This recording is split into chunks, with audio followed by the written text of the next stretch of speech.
La région Auvergne-Rhône-Alpes vous présente Lyon Business.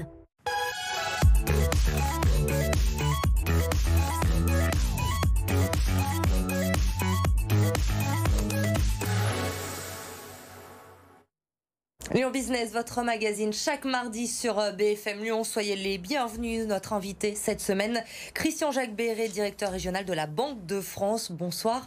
Bonsoir. Merci d'avoir accepté notre invitation. Le thème de cette émission cette semaine, prendre soin de son argent en pleine crise sanitaire. Les Français ont épargné énormément cette année. Quel impact, quel rôle dans la relance, comment se comportent les entreprises? On fera le point sur cela également avec vous, Audrey Henrion du Journal des Entreprises. Bonsoir. Bonsoir. Audrey, mais d'abord pour commencer, ce chiffre, 111 milliards d'euros, c'est la somme épargnée par les Français en 2020. On pourrait atteindre les 200 milliards d'euros pour l'année 2021.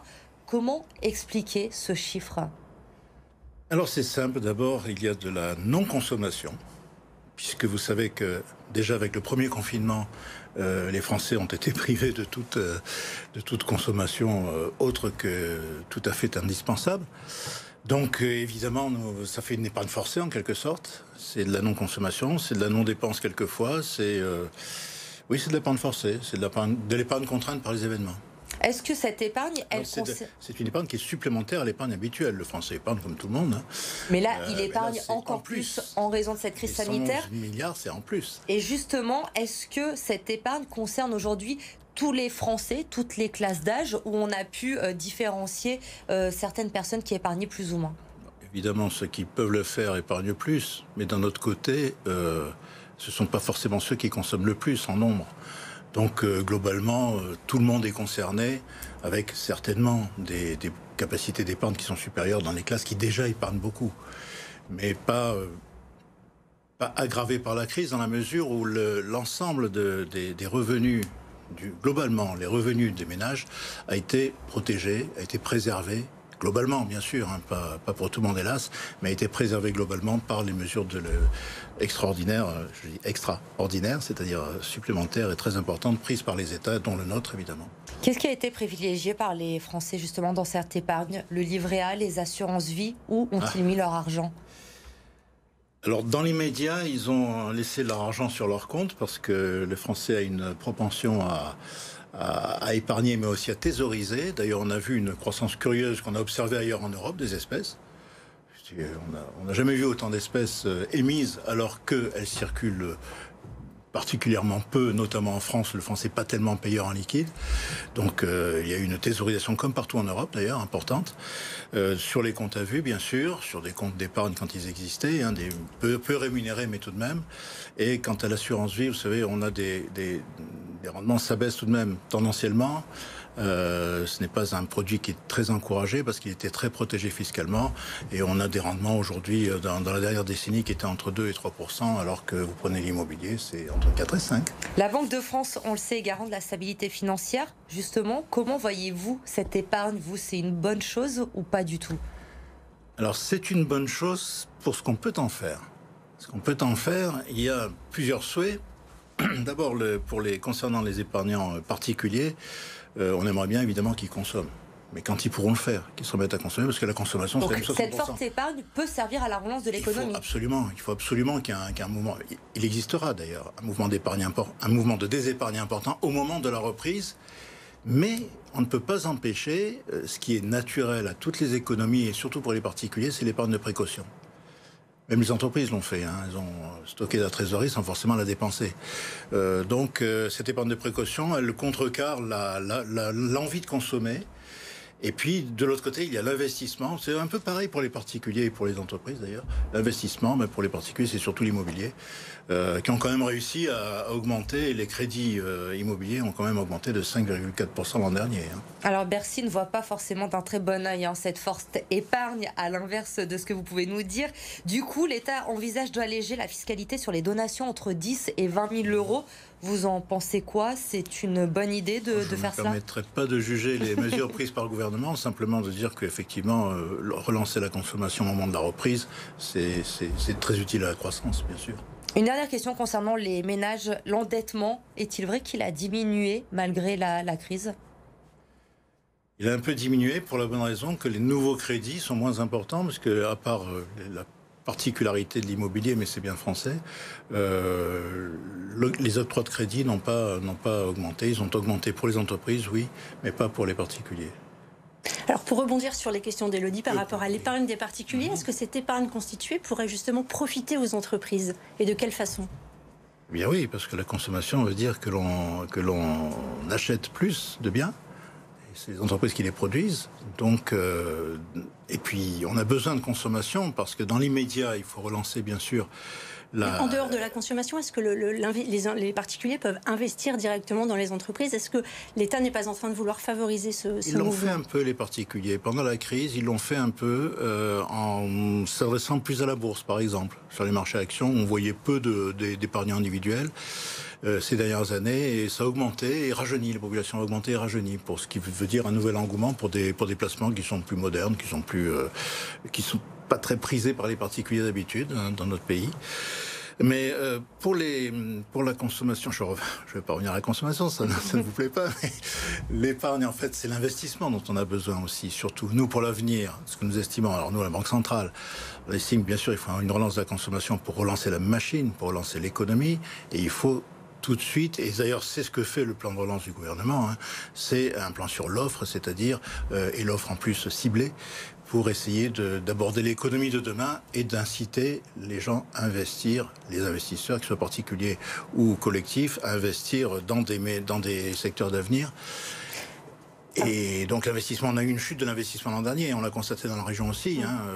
On a une bonne nouvelle, les industries nous disent les industriels nous disent dans notre enquête de fin d'année qu'ils vont reprendre l'investissement à plus de 24%.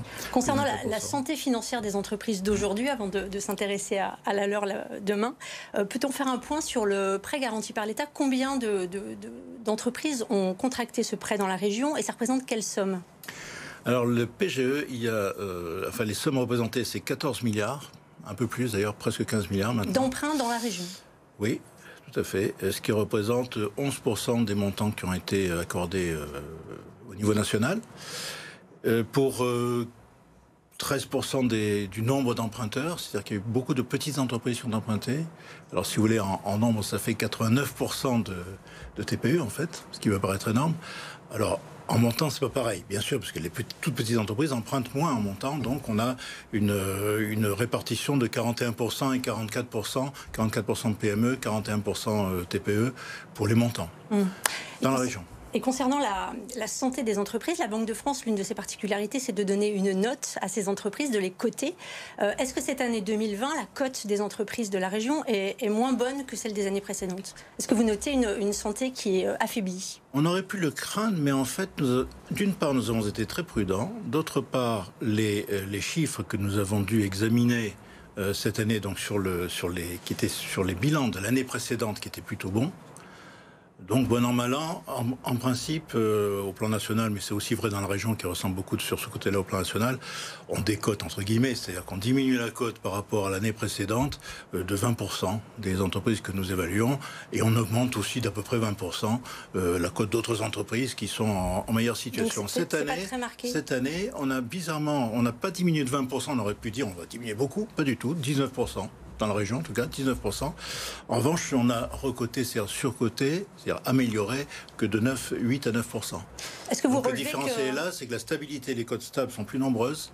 On a moins recoté d'entreprises. Pourquoi ? Parce qu'on savait que les résultats de 2020 seraient bien plus mauvais en 2021 et qu'il valait mieux ne pas faire des gestes de ce qu'on appelle un yo-yo, c'est-à-dire de monter, de descendre, de monter, de descendre les cotes. C'est très déstabilisant pour tout le monde. Et donc, dans une perspective de stabilité, puis surtout d'avoir plus de renseignements venant des entreprises pour évaluer nos cotations, elles s'évaluent sur 3 ans, dans le temps. Donc, c'est pas à l'année N, c'est une perspective sur 3 ans. Est-ce que les entreprises qui ont été dégradées cette année, du coup, est-ce que ce n'est pas un peu la double peine pour elles ? Elles sont dégradées et donc du coup, elles auront moins accès à des crédits auprès de leur banque du fait de cette dégradation de la Banque de France. Est-ce que ce n'est pas un peu la double peine pour elles ? Oui, je vous dis, elles auraient pu l'être beaucoup plus dégradées avec la crise. Ce qui a sauvé le système, c'est qu'en fait, si on arrive à peu près le même nombre de dégradations que d'habitude, une entreprise, sa vie, un tissu économique, sa vie, il y en a qui marchent bien, il y en a qui marchent moins bien, c'est tous les ans pareil. Et en fait, s'il n'y a pas eu de mouvement, c'est parce que justement, il y a eu cet effet protecteur des mesures qui ont permis aux entreprises qui auraient pu être en très mauvaise situation, et dont certaines étaient au bord du dépôt de bilan avant le confinement de mars, et qui auraient pu être en très mauvaise situation, et qui en fait ont résisté grâce à cette... 40% de défaillances d'entreprises en moins cette année par rapport aux années précédentes. Est-ce que selon vous, ce chiffre est artificiel? Est-ce que ça masque une hécatombe dans les mois qui viennent? L'hécatombe, je n'y crois pas beaucoup. Je pense qu'il y aura certainement une diminution. Pourquoi? Parce que les chiffres 2020, j'en ai vu ce matin encore, des chiffres qui sont beaucoup moins bons que l'année dernière. Mais nous interrogeons les entreprises une par une. D'ailleurs, on va leur envoyer un questionnaire. Il faut vraiment qu'ils le remplissent, ce questionnaire, au mois d'avril, dans le courant du mois d'avril, pour nous aider à les évaluer. Alors, c'est pas la peine de dire que tout va bien, parce qu'on s'apercevra vite que c'est pas vrai. Ce dont nous avons besoin, c'est d'évaluer les capacités de rebond. Parce que la résilience, c'est la résistance à la crise, plus la capacité de rebond. C'est ça que l'on veut surtout chercher. C'est pas pénaliser l'entreprise pour ce qu'elle a subi. Tout le monde a subi plus ou moins la même chose. Enfin, ça dépend des secteurs. Mais c'est d'évaluer si cette entreprise, c'est toujours dans cette perspective de 3 ans, si dans 3 ans, malgré tous les soubresauts et les crises, cette entreprise sera encore vivante dans 3 ans au plan économique. Et donc, moi je fais un peu un pari qui est un petit peu osé. Alors il y aura bien sûr, il y en aura plus, puisque s'il y a eu 50% de moins pratiquement de défaillances d'entreprises auprès des tribunaux de commerce en pleine crise, vous pensez bien qu'il y a une bonne partie qui risque de revenir. Mais je fais le pari que la protection très importante dont elles ont bénéficié, même si ce sont des mesures de court terme, au total, il y aura une partie qui aura gagné, avec le temps, qui aura gagné un peu de la ressource, un peu comme en aviation, qui aura gagné de la ressource et qui pourra se rétablir et un peu plus durablement. Voilà. Et on verra ça, évidemment, dans les prochains mois. Merci beaucoup, Christian-Jacques Barré, d'avoir été notre invité. Vous restez avec nous. L'info continue sur BFM Lyon. Très bonne soirée.